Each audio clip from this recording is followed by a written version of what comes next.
너희 모든 나라들아 여호와를 찬양하며 너희 모든 백성들아 그를 찬송할지어다. 다 함께 마음을 모아 하나님께 예배드립시다.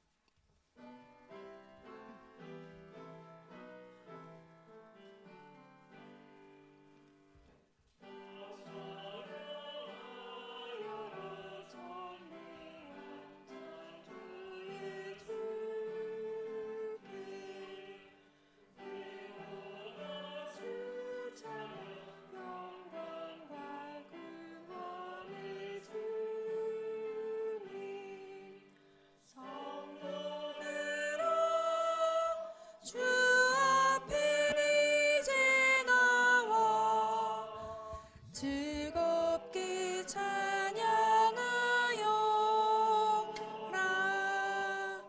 다 찬양하여라. 놀라운 만유의 주께 포근한 날개 밑을 품어주시는 주님. 성도들아 주님의 뜻 안에서 내 소원 다 이루리라. 다 찬양하여라. 온 몸과 마음을 바쳐 이 세상 만물이 주 앞에 다 나와 찬양. 성도들아 기쁘게 소리 높여 영원히 찬양하여라.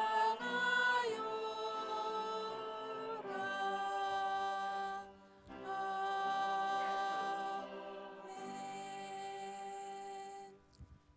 다 함께 죄의 고백 드리시겠습니다. 언제나 어디서나 우리와 함께 하시는 하나님, 하나님께서는 저희에게 보혜사 성령을 보내주셨지만 우리는 성령님과 동행하기보다 내 지식과 경험을 따라 살아왔습니다. 땅끝까지 이르러 증인된 삶을 살라 하셨지만 증인된 삶은커녕 내 믿음마저 지탱하지 못했습니다.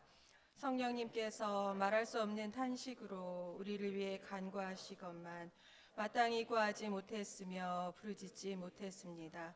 성령님께서는 화해와 사랑의 영으로 역사해 주셨건만 우리는 용서하지 못했고 사랑으로 감싸 안지 못했습니다. 우리의 죄를 진심으로 고백하오니 보혜사 성령으로 정결케 하옵소서.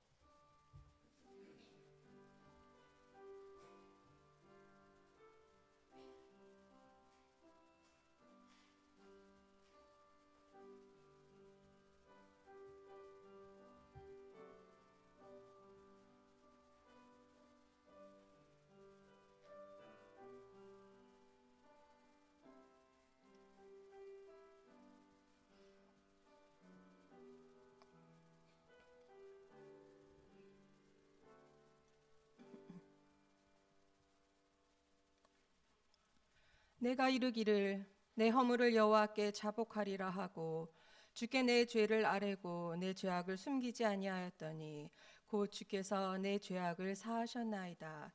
주님의 말씀입니다.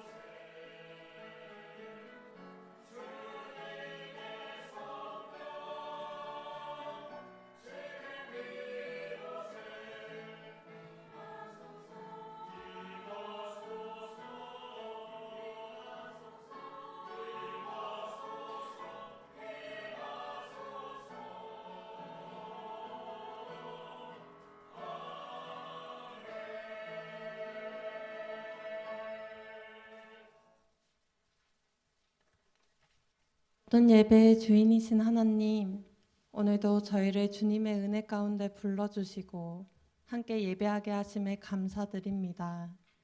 저희를 구원하시고 하나님의 자녀 삼아 주신 사랑에 감사드리며 이 시간 홀로 영광 받아 주옵소서. 주님, 저희가 주님의 말씀을 배우는 자들로서 아는 것에 머무르지 않게 하시고 먼저 말씀 앞에 순종하며 살아가게 하옵소서. 또한 말씀을 연구하고 배우는 모든 과정 속에서 하나님을 향한 첫사랑을 잃지 않게 하시고 참된 경건과 겸손으로 주님을 따라가게 하옵소서. 사랑의 하나님, 이 신학대학원을 축복하여 주옵소서. 배우는 모든 원우에게 지혜와 겸손을 더하여 주시고 지식만이 아니라 하나님을 더욱 사랑하고 교회를 더욱 섬기는 마음을 허락하여 주옵소서. 각자의 교회와 사역의 현장에서 맡겨진 책임을 잘 감당하게 하시고 하나님 나라를 세워가는 충성된 일꾼으로 자라가게 하옵소서. 또한 교수님들과 학교를 섬기는 모든 분에게도 은혜를 더하여 주시고 이 공동체가 하나님 나라를 위해 귀하게 쓰임받게 하여 주옵소서. 이곳에서의 배움과 훈련이 교회를 살리고 또 세상을 섬기는 귀한 밑거름이 되게 하시며 우리 모두가 복음의 증인으로 살아가게 하옵소서.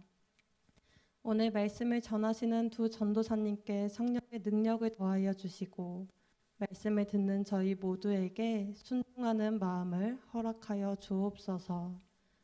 그래서 이 예배를 통하여 하나님을 더욱 깊이 만나게 하시고 맡겨진 사명을 충실히 감당하게 하여 주옵소서. 오늘 하루를 허락하심에 감사드리며 이 모든 말씀 우리 주 예수 그리스도의 이름으로 기도드립니다. 아멘.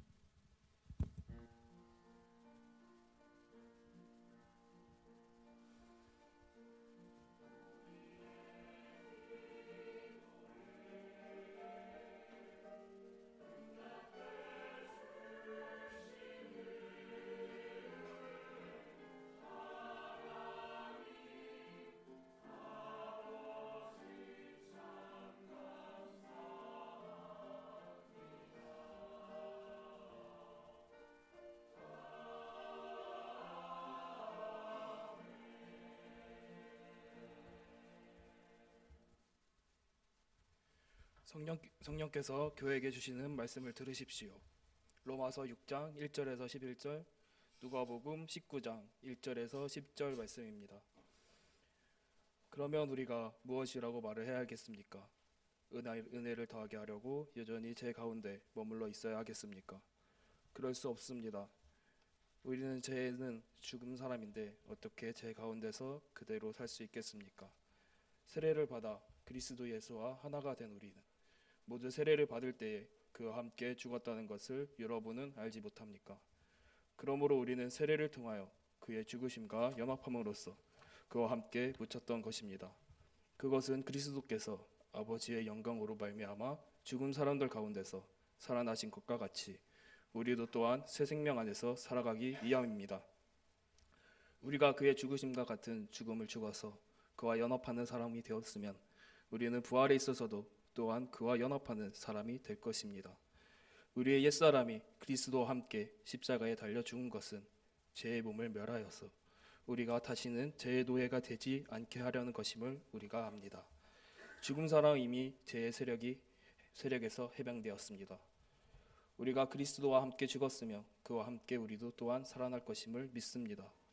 우리가 알기로 그리스도께서는 죽은 사람들 가운데서 살아나셔서 다시는 죽지 않으시며 다시는 죽음이 그를 지배하지 못합니다. 그리스도께서 죽으신 죽음은 죄에 대해서 단번에 죽으신 것이요 그분이 사시는 삶은 하나님을 위하여 사시는 것입니다. 이와 같이 여러분도 죄에 대해서는 죽은 사람이요 하나님을 위해서는 그리스도 예수 안에서 살고 있는 사람이라는 것을 알아야 합니다. 복음서의 말씀입니다.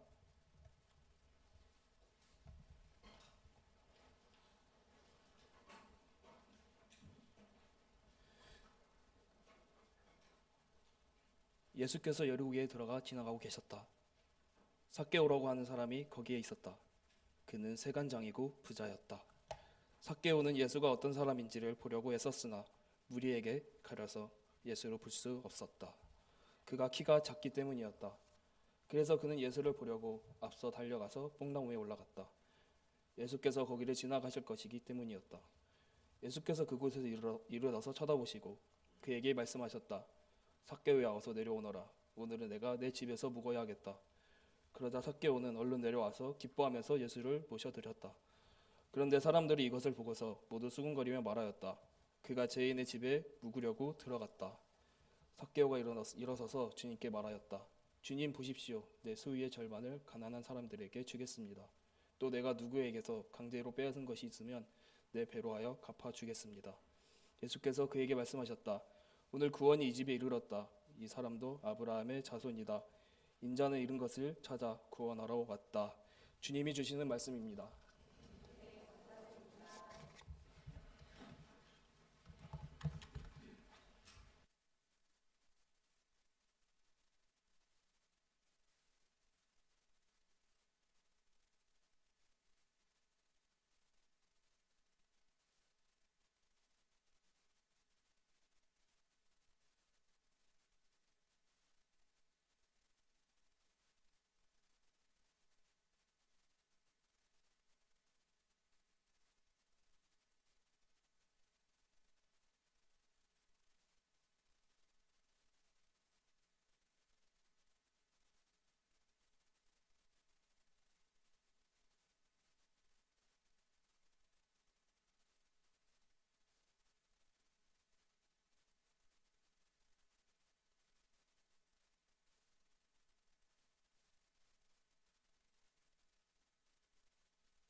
설교 페스티벌 대상자 박종혁 전도사님, 부활의 오늘, 오늘의 부활이라는 제목으로, 그리고 이어서 최우수자 박미아 전도사님, 무리에서 우리로라는 제목으로 말씀 선포해 주시겠습니다.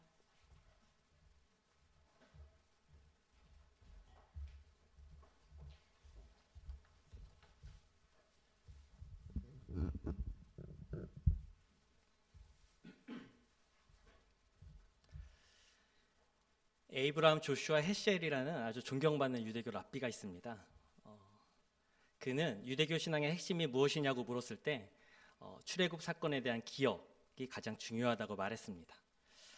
만약 우리에게 누군가 기독교 신앙의 가장 중요한 것이 무엇이냐고 묻는다면 우리는 아마 그리스도의 죽음과 부활이라고 말할 겁니다. 그런데 저는 교회에서 우리가 흔하게 예수님이 우리의 죄를 위해 죽으셨다 이렇게 말하는 그리스도의 대속에 대해서는 많이 고백하지만 그리스도께서 우리를 위해 살아나셨다, 부활하셨다 이런 고백은 잘 들어보지 못하는 것 같습니다. 저는 여기에 부활에 대한 우리의 두 가지 오해가 있다고 생각합니다. 하나는 부활을 과거의 사건으로만 제한하는 것이고 다른 하나는 부활을 미래 사건으로 이렇게 밀어두는 겁니다. 그래서 과거에 일어난 예수의 사건으로만 제한하거나 우리에게 일어날 미래 사건으로 밀어둔다는 거죠. 그렇다면 과연 2000년 전에 죽으셨던 예수님의 죽음과 부활이 오늘 우리에게 주는 의미는 무엇일까? 그것을 여러분과 함께 로마서 6장 본문을 통해서 살펴보고자 합니다. 오늘 로마서 6장 본문은 바울의 반박으로 시작합니다. 앞에 5장에서 바울은 이렇게 말합니다. 그리스도와 아담과 그리스도를 대조하면서 아담의 죄가 아무리 크고 심각하다 한들 그리스도의 은혜가 그 죄를 덮어서 우리를 의에 이르게 한다, 영생에 이르게 한다 이렇게 설명합니다. 그래서 앞에 5장 20절에 보면 죄가 더한 곳에 은혜가 더욱 넘쳤다 이렇게도 말하죠. 그랬더니 사람들의 반응이 이랬습니다. 그래? 그럼 우리가 지금 잘 살 필요가 무엇이 있나? 그리스도께서 우리의 과거의 죄와 오늘의 죄와 심지어 미래에 앞으로 지을 죄까지 그리스도께서 다 용서하셔서 우리를 구원에 이끈다고 하는데 그렇다면 오늘 우리가 살아가는 의미는 무엇인가? 물었습니다.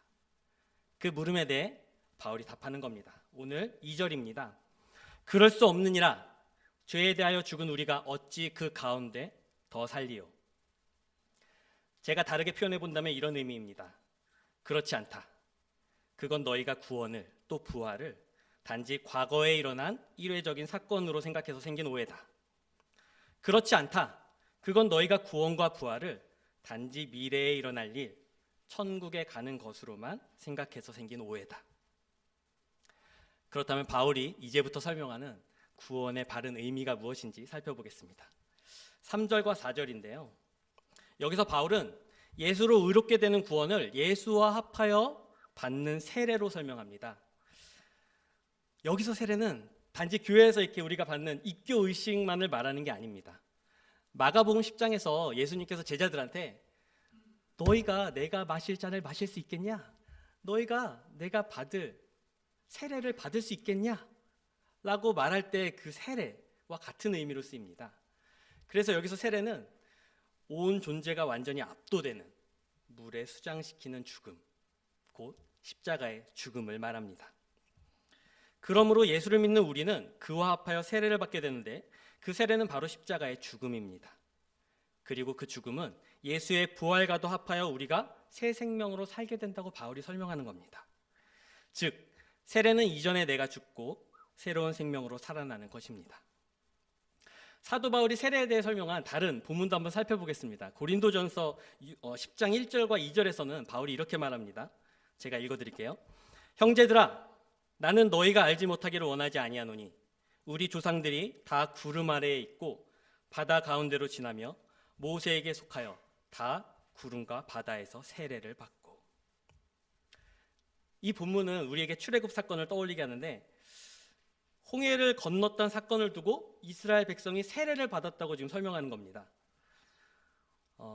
우리가 잘 아는 이야기니까 잠깐 우리 홍해의 장면을 좀 상상해 보죠. 광야를 지나서 홍해 앞에 선 약 200만 명의 무리가 있습니다.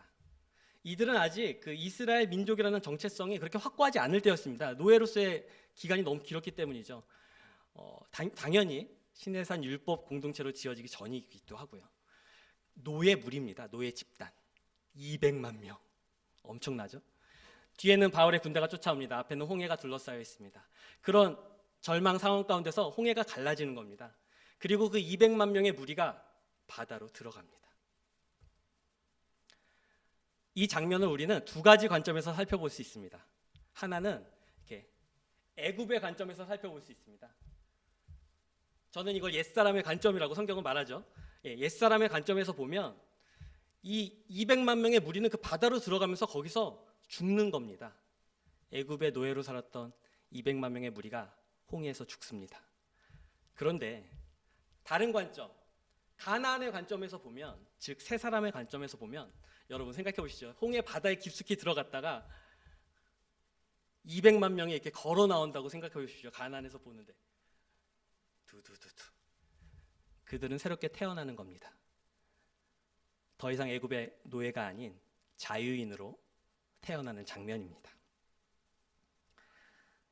옛사람은 죽고 새 사람이 태어나는 것, 이것을 신약에서는 세례라고 말합니다. 계속해서 로마서 본문을 보겠습니다. 5절부터 7절인데요. 여기서 중요한 단어는 연합입니다. 연합되었다. 그리스도와 우리가 흔하게 자주 고백하는 단어죠. 그런데 이 연합이라는 단어는 헬라어로 보면 재미있는 단어입니다. 두 단어의 결합어입니다. 하나는 무엇무엇과 함께 결합하여라는 전치사와 자라다, 태어나다, 심기다라는 동사가 합쳐진 단어입니다. 그래서 직역하면 함께 심겨서 같이 자라나다라는 뜻입니다. 이 단어는 헬라 사회에서는 식물을 접붙일 때 쓰는 표현입니다. 접붙이는 거. 익숙하죠, 우리에게는? 죽어가는 가지를 살리기 위해 하는 겁니다. 그러니까 죽어가는 가지를 살리기 위해서 먼저 죽어가는 가지를 꺾습니다. 그리고 생명력이 왕성한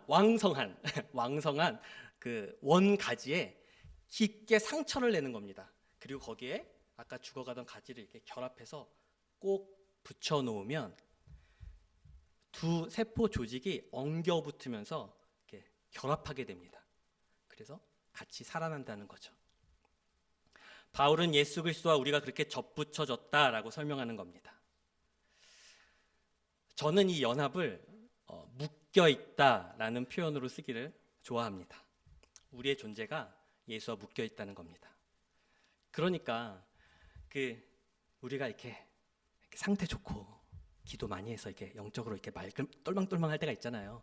그럴 때는 예수님하고 착 달라붙어 있다가 친밀하고 연합돼 있다가 좀 이렇게 좀 상태 안 좋고 이렇게 자꾸 죄도 짓고 우울하고 힘들고 학교 생활도 마음에 안 들고 그러면 예수님과 이렇게 떨어지는 그런 관계가 아니라는 겁니다. 존재론적으로 예수와 우리가 묶여 있다라고 말하는 겁니다. 단지 과거의 일, 예수가 죽었던 일이 지금 우리에게 효력을 미친다 정도가 아닙니다. 그 사건으로 하나님이 이루고자 하신 일은 예수와, 즉 하나님 자신과 우리를 묶으시는 겁니다. 묶어진 두 존재는 서로에게 영향을 주고받습니다. 예수의 죽음이 우리의 죽음이 됐듯이 우리의 고통은 곧 예수의 고통이 됩니다. 그래서 아까 얘기했던 우리가 그러면 연합되어 있는 거 알겠는데 사실 우리가 상태 안 좋을 때 있잖아. 하나님하고 멀어질 때 있잖아. 그땐 뭐야? 저는 연합된 성도가 누리는 과정이라고 생각합니다. 어두운 밤을 지나는 시간, 그때 성도가 겪는 고통, 불안, 우울, 상실, 슬픔, 이것이 예수와 멀어져서 생긴 죄의 결과가 아니라 예수와 연합된 상태로 성도가 겪게 되는 시간이라는 겁니다. 스스로 완전하고 자족하신 하나님이 우리와 묶이면서 그렇게 하나님은 상처받으십니다. 그는 고통당하십니다. 하나님이 죽임을 당하십니다. 그래서 저는 사랑하는 건 이렇게 상처받는 일이라고 생각합니다. 사랑하는 자는 상대에게 묶여서 상처받습니다. 하지만 사랑하는 사람은 그 상처를 알면서도 기꺼이 상처받기를 감수합니다. 스스로 자신에게 상처를 내면서까지 상대와 묶이기를 주저하지 않습니다. 그렇기 때문에 내가 너희를 사랑한 것 같이 너희도 서로 사랑하라. 그런 예수님의 말씀은 예수와 묶여서 연합된 우리에게 나타나는 자연스러운 결과일지도 모르겠습니다. 우리는 기꺼이 상처받으면서 상처받기를 감수하면서 세상과 묶이는 자들입니다. 다시 본문으로 돌아가 봅시다. 마지막인데요. 8절부터 11절입니다. 여기서 바울은 이제 6절 처음에 이제 6장을 시작하면서 처음에 받았던 질문에 대한 답변을 정리합니다. 어차피 그리스도의 은혜로 구원받는다면 어떻게 살든지 상관없는 거 아닌가라는 반응에 대해 이렇게 답합니다. 잘 들어보십시오. 이제까지 세례와 연합으로 신자의 구원과 부활에 대해 설명한 바와 같이 우리는 스스로 죄에 대해서는 죽은 자이고 예수 안에서 새 생명을 살아가는 자로 여기라는 겁니다. 여기에서 여길지어다 이 단어가 중요합니다. 끊임없이 그 사실을 믿음으로 확인하라는 겁니다. 그리고 그 믿음으로 오늘을 살아가는 것이 신자의 삶이라고 말합니다. 이제 말씀을 마무리하려고 합니다. 제가 오늘 설교의 제목을 부활의 오늘, 오늘의 부활이라고 했습니다. 구조적으로 보시면 두 개의 부활이 가운데 오늘이라는 단어로 연결되고 묶여 있습니다. 앞의 부활은 예수 그리스도의 부활입니다. 그리스도의 부활이 우리를 하나님과 묶어 오늘이 되게 하셨습니다. 그래서 부활의 오늘입니다. 그렇다면 뒤의 부활은 바로 우리의 부활입니다. 그리스도의 부활로 만들어진 오늘을 사는 우리의 부활입니다. 새 생명 가운데 거하게 된 우리가 새롭게 살아가는 부활입니다. 그런데 여기서도 한번 불만이 있습니다. 왜냐하면 분명히 오늘 본문에서 죄의 몸이 죽고 다시는 죄에게 종노릇하지 않는다고 했지만 사실 우리 신자의 부활은 좀 모호한 구석이 있습니다. 우리가 살아가는 현실은 그렇게 만만하지 않기 때문입니다. 우리의 구원이 아직 완성되지 않았다는 점에서 우리는 늘 곤혹스럽습니다. 하지만 저는 여기서 믿음이 힘을 발휘한다고 생각합니다. 바로 오늘 성경 본문이 말하는 대로 우리가 예수와 묶여 있다는 믿음입니다. 믿음은 우리 삶의 자리에서 작동합니다. 이렇게 뭐 예수님의 과거에 저기서 믿음이 막 작동하는 게 아니고요. 저 미래에 우리가 천국 가서 이렇게 믿음이 막 작동해서 이러는 게 아니고 믿음을 발휘하는 내 자리, 내가 오늘의 자리, 그곳에서 그 모든 과거와 미래의 사건은 믿음으로 현장에서 이루어집니다. 정현종 시인이라는 분이 있습니다. 그분이 이제 방문객이라는 시에서 이렇게 말했습니다. 사람이 온다는 건 실은 어마어마한 일이다. 그는 그의 과거와 현재와 그리고 그의 미래가 함께 오기 때문이다. 사람과 사람의 만남도 이렇게 어마어마한 일이죠. 우리 한신에서의 만남을 좀 생각해 볼까요? 있나요 여기? 제가 지금 저기 있네요. 이일원호랑 이석현원호랑 제가 동기입니다. 그래서 이제 새 학기를 같이 보냈는데 처음에 뭐 룸메이트 경건 의무 입사로 6개월을 그냥 같이 한 방에서 늘 같이 지냈고 늘 같이 밥 먹고 대화 나누고 그러다 보면 처음에는 그렇게 시작하죠. 오늘 수업 뭐였어? 과제가 뭐지? 빡세다. 정말 먹고 살기 힘들다. 이런 얘기들을 시작하죠. 근데 대화가 깊어지면 여러분 그 사람의 과거의 이야기가 쌓여 있다는 걸 발견하게 됩니다. 어렸을 때 어떻게 자랐는지 이야기하게 됩니다. 부모가 어떤 분이었는지, 어떻게 어떤 과정을 지나 이 학교에 오게 되었는지. 깜짝 놀라죠. 우와, 내가 들어보지 못했던 세계인데. 양주에서의 시간, 전주와 서울을 오갔던 어떤 시간들, 그들의 고유한 이야기가 이렇게 켜켜이 쌓여서 오늘 저와의 만남 가운데 저에게 전해집니다. 두 사람을 만나기 전에 박중혁과 두 사람을 만난 이후의 박중혁은 다른 사람입니다. 왜요? 그들의 이야기가 저에게도 담겼거든요. 이런 삶이 있구나. 이런 삶에서 이런 하나님을 만나고 고백하는구나. 하나님은 그런 분이구나. 저는 달라집니다. 교수님과 학생의 만남에 대해서 얘기해 볼까요? 한신에서 교수님과 학생들의 만남은 어떻습니까? 제가 기초학기로 들어와서 6분의 3학기인데요. 첫 학기는 기초학기 수업을 들어야 되니까 김희선 교수님을 만납니다. 김희선 교수님 만나면 김희선 교수님의 그 과거의 시간이 저에게 함께 옵니다. 30대였겠죠? 시카고에서 공부하시면서 바둥거리시며 애쓰셨던 어떤 시간들, 그 이야기들이 저에게 전달됩니다. 그뿐 아닙니다. 누구를 만나게 되냐면 김희선 교수님의 지도 교수님을 만나게 됩니다. 한 학기 동안 발제를 맡을 때 우연히 제가 김희선 교수님의 지도 교수님인 제임스 폴링 교수님 발제를 맡았거든요. 그분이 또 종캅 선생님의 제자더군요. 그래서 그때 잠깐 화이트헤드 선생님에 대해서 잠깐 맛보게 되었습니다. 두 번째 학기 땐 안 계시죠? 김희영 교수님한테 그 민중신학과 윤리라는 과목을 공부했습니다. 많은 선생님들을 만났죠. 안병모, 서남동, 많은 선생님들을 만났지만 김경재 선생님을 만나는데 결국 김경재 선생님을 통해서 존캅과 화이트헤드에 살짝 맛보는 시간을 가졌습니다. 3학기 이제 끝나가죠. 전철 교수님한테 과정신학 과목을 배우고 있습니다. 본격적으로 화이트헤드의 저서를 읽게 됐죠. 그렇게 되면 김희영 교수님을 통해 만났던 화이트헤드가 전철 교수님을 통해 만난 화이트헤드에게 말을 겁니다. 그렇게 생각해? 진짜? 그렇게 볼 수 있어? 그런가? 그래? 대화를 나눕니다. 그러면 저쪽 구석에서 이렇게 누가 저를 째려보는 것 같은 느낌이 듭니다. 누가 이렇게 팔짱을 끼고 이렇게. 이상철 교수님은 아니고 이상철 교수님을 통해 만난 선생님들. 엠마누엘 레비나스, 자크 데리다, 테드 제닝스, 슬라보의 지젝. 그 선생님들이 이렇게 쳐다보면서 말을 겁니다. 그게 지금 한신 각 강의실에서 일어나는 일입니다. 얼마나 다이나믹하고 우리의 존재를 변화시키는 만남들인지 모릅니다. 그런데 여러분, 사람과 사람이 만나도 그의 과거와 미래가 모두 묶여서 나에게 다가오는 오늘의 자리에서 그 일이 일어나는데 예수 그리스도와 묶인다고 생각해 보십시오. 사실 그 그리스도의 시간에 대해서 생각해 보면 저는 늘 이렇게 아득해집니다. 예수 그리스도의 모든 과거와 그의 미래가 함께 오늘 나에게 연합되어 이 자리에 믿음으로 발휘된다고 생각해 보십시오. 예수의 죽음과 부활이 오늘의 나와 연합되어 이 땅에 내가 믿음으로 행동하는 바로 그 자리에 이루어지게 되니까요.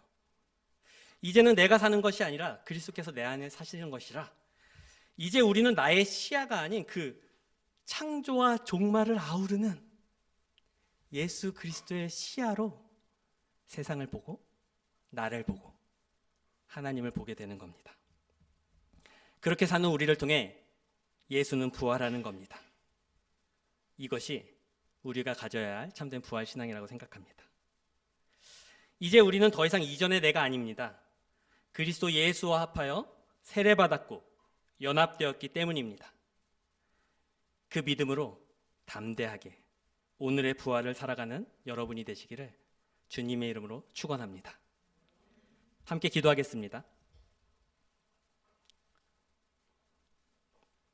부활의 주님, 한신에서 함께하는 모든 교수님들과 교직원분들과 원우님들이 그리스도 예수와 묶이듯 서로 연합된 감동을 누리게 하시고 기꺼이 세상과도 묶이기를 감행하는 오늘의 부활을 이루게 하여 주십시오. 예수님의 이름으로 기도합니다.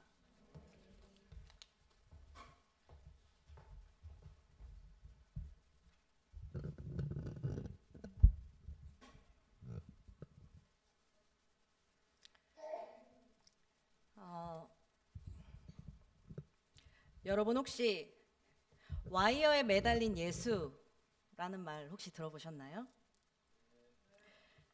네, 들어보셨군요. 이번 부활절에 광화문에서 예수님의 승천 장면을 재현한 일을 두고 나온 표현입니다. 이들은 대형 크레인을 이용해서 배우를 와이어에 매달아 고층 빌딩 높이까지 들어 올렸습니다. 주최 측의 기대와는 다르게 사람들의 반응은 차가웠습니다. 꼭 그렇게까지 해야 하냐?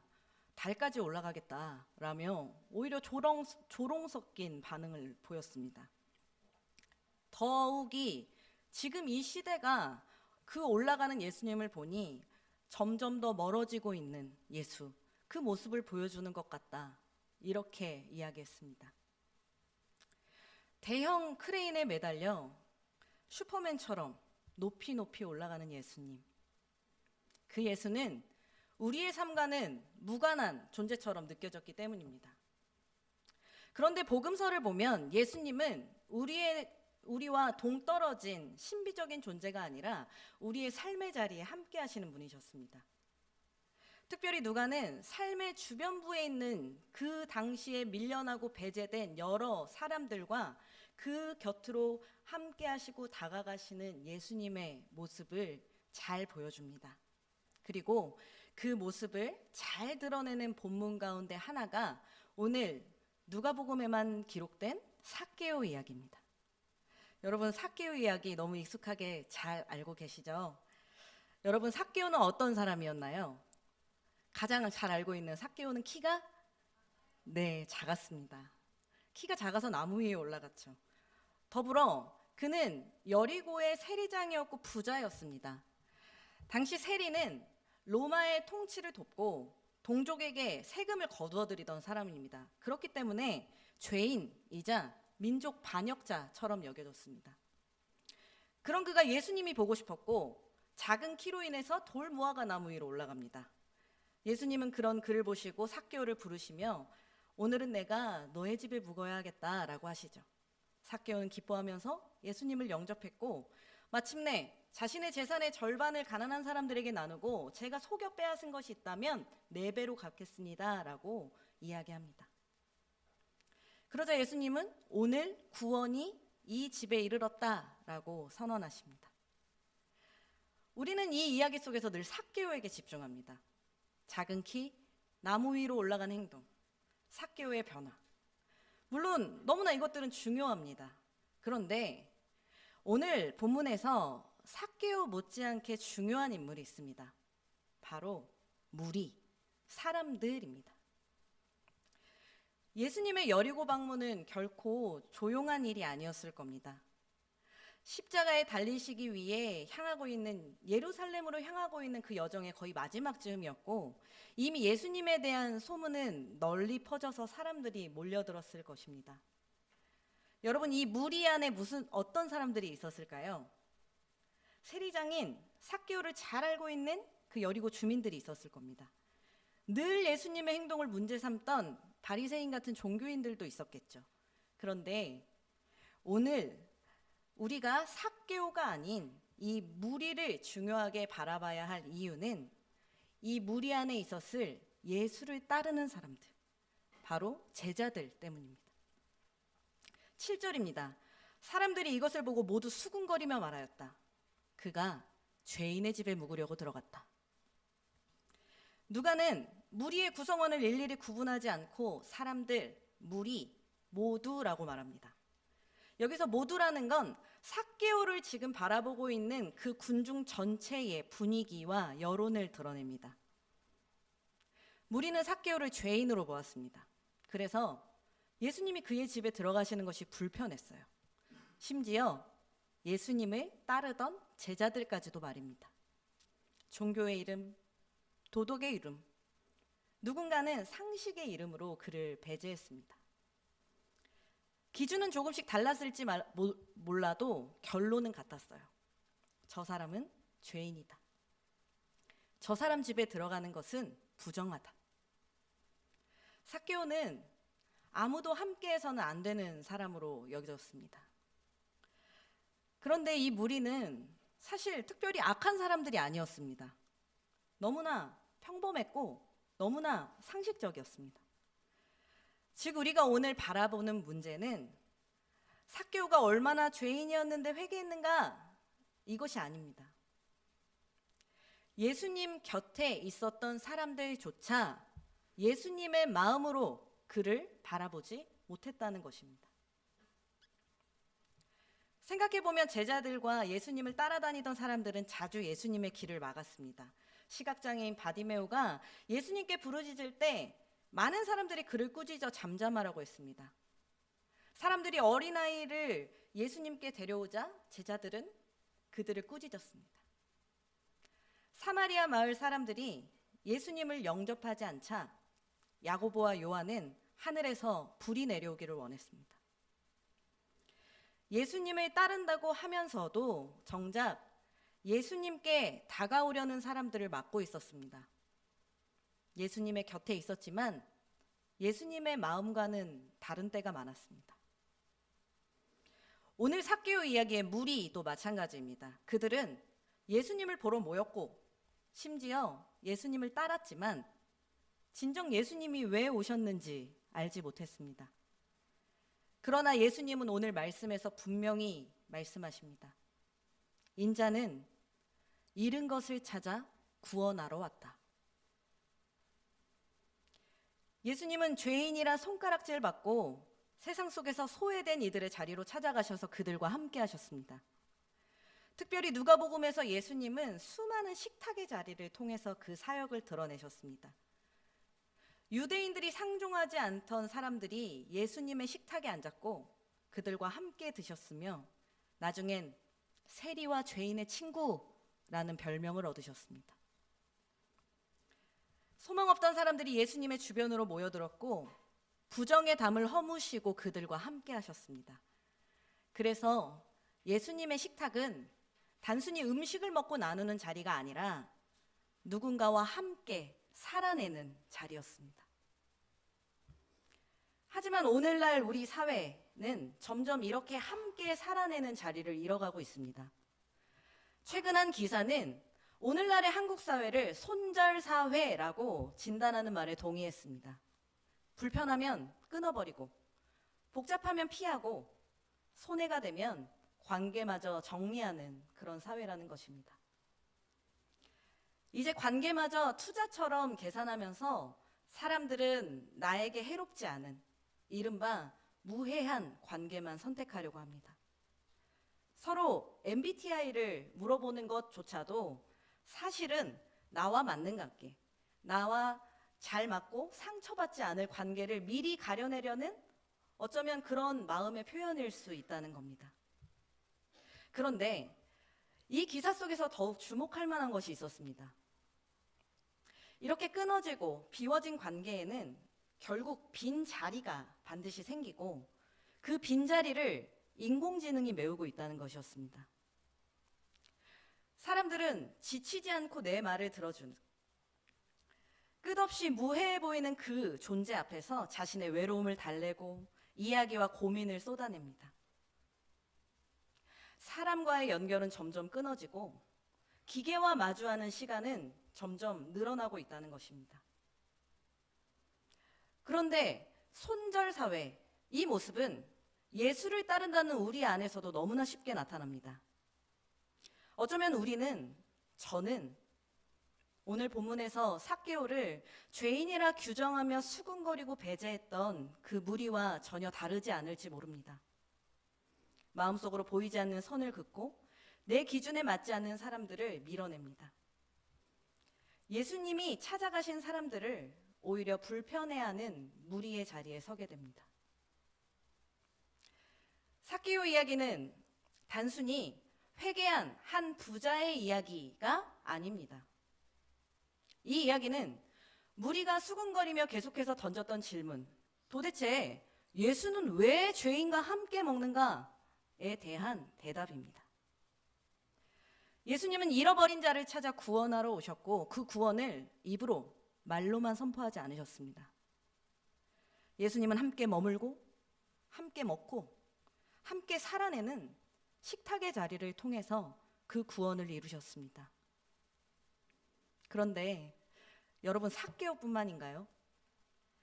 우리 또한 예수님의 식탁에 초대받은 사람들입니다.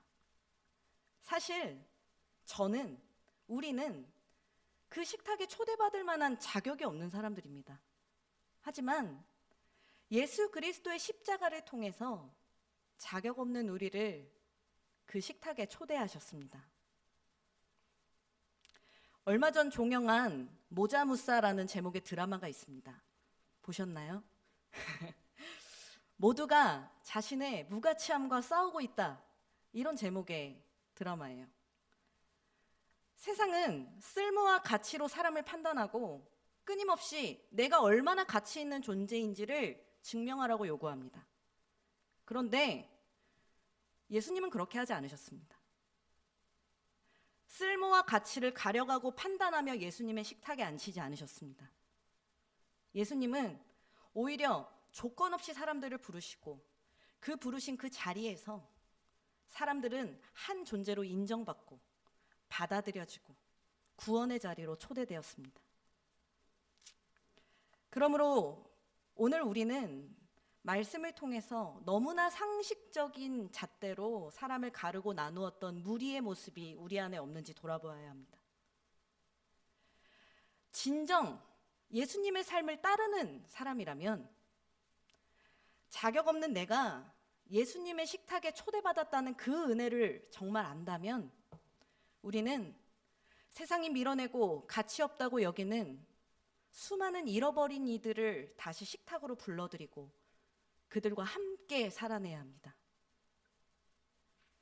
예수를 따르는 삶을 살겠다고 이 자리에 모인 우리에게 오늘 말씀은 묻습니다. 우리는 오늘 말씀처럼 예수님 곁에 모여 있기는 하지만 그 길을 따라가겠다고는 하지만 단순한 구경꾼인 무리입니까? 아니면 예수님의 삶에 동참하는 우리입니까? 오늘 예수님은 삭개오의 이름을 부르셨고 그의 집에 머무셨고 그를 다시 초대하셨습니다. 그렇게 예수님은 누군가와 함께하며 살리는 식탁으로 초대하셨습니다. 우리가 이 땅에 교회가 해야 할 일은 더 높이, 더 크게 예수를 매다는 데 있지 않습니다. 한 번 더 손 내미는 일, 곁에 머물러 주는 일입니다. 그것이 예수님의 식탁을 경험한 사람의 삶이며 오늘 우리가 이 땅의 교회가 감당해야 할 복음의 자리입니다. 우리 기장의 역사가 그랬습니다. 이 시대가 잃어버린 소외된 사람들, 억울한 사람들, 슬픔에 빠진 사람들, 그 사람들과 함께하는 자리로 나아갔습니다. 그러나 저는 그 역사가 먼 과거의 이야기로만 머물러 있지 않다고 생각합니다. 지금도 저는 이 학교 안에서 수많은 식탁의 순간들을 봅니다.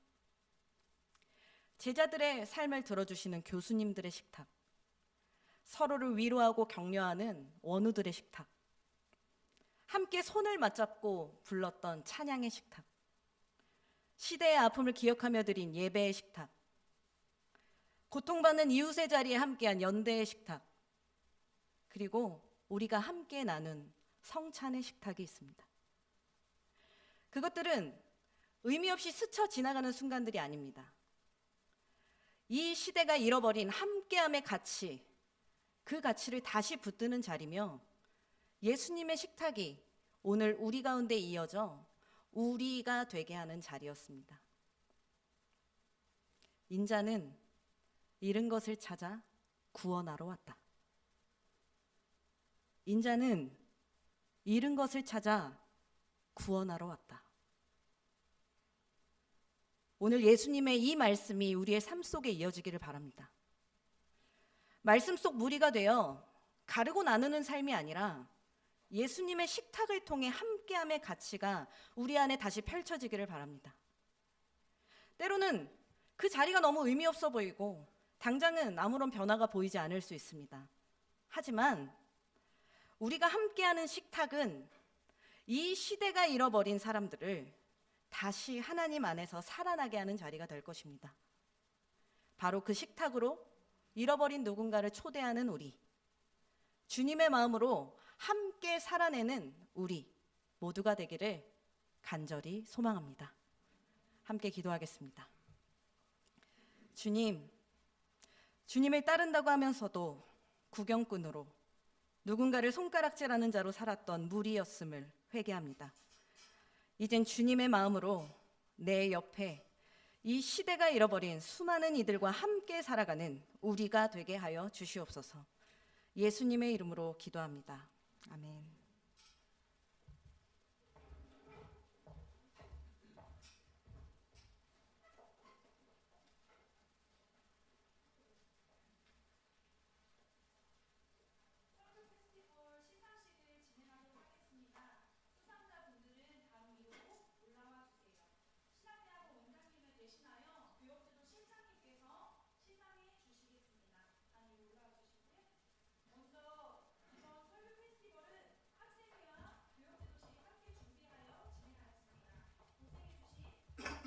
감사드립니다. 설교 페스티벌은 16명이 지원하고 치열한 예선을 거쳐 6명을 선발하여 본선을 진행하였습니다. 최종 순위는 4분의 교수님의 전문적인 평가 점수와 신청한 학생들로 구성된 청중평가단의 평가 점수를 합산하여 고득점자 순으로 선정되었습니다. 시상하도록 하겠습니다. 옆으로 서주시고 먼저 대상 시상하겠습니다. 대상 박종혁. 위 사람은 제14회 임마누엘 설교 페스티벌에서 뛰어난 복음 선포의 사명과 실력을 갖춘 목사 후보생으로 인정되어 이 상을 수여합니다. 2026년 6월 2일 한신대학교 신학대학원장 김희연 목사. 다음으로는 최우수상 시상하겠습니다. 최우수상 박미화. 이하 내용은 같습니다. 우수상 하늘봄. 이하 내용은 같습니다. 우수상 한종서. 이하 내용은 같습니다. 입상 이청준. 이하 내용은 같습니다. 입상 백종우. 이하 내용은 같습니다. 다 함께 앞으로 서주시고요. 사진 촬영 진행하겠습니다.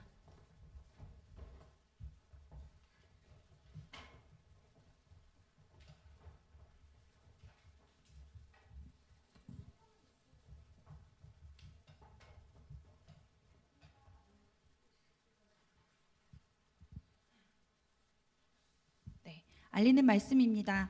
오늘 말씀을 선포해 주신 박종혁, 박미화 전도사님들께 감사드립니다.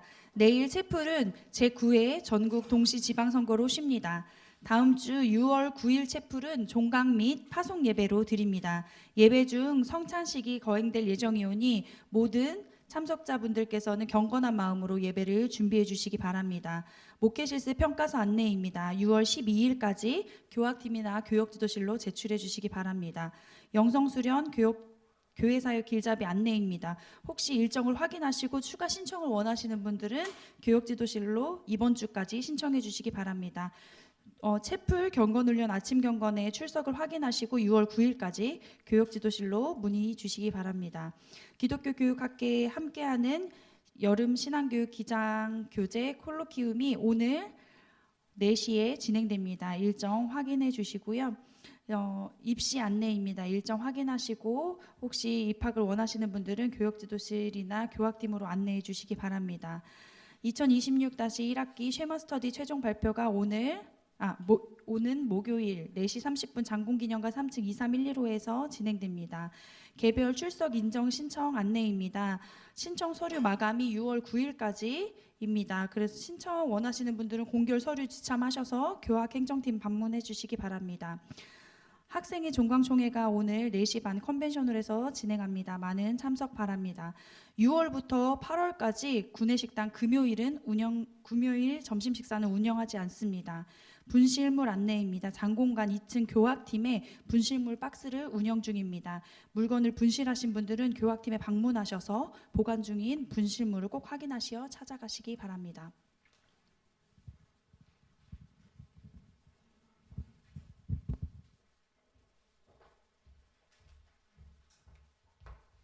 다 함께 일어나셔서 평화 인사를 나누시겠습니다.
이제는 우리 주 예수 그리스도의 은혜와 하나님의 한없는 사랑과 성령님의 인도하심과 돌보심이 말씀과 기도 가운데 부르심을 확인하며 복음의 일꾼으로 준비되어가는 이 자리의 모든 이들에게 그들의 학업과 사역과 삶의 모든 자리에 언제나 함께 하시기를 간절히 축원합나이다. 아멘.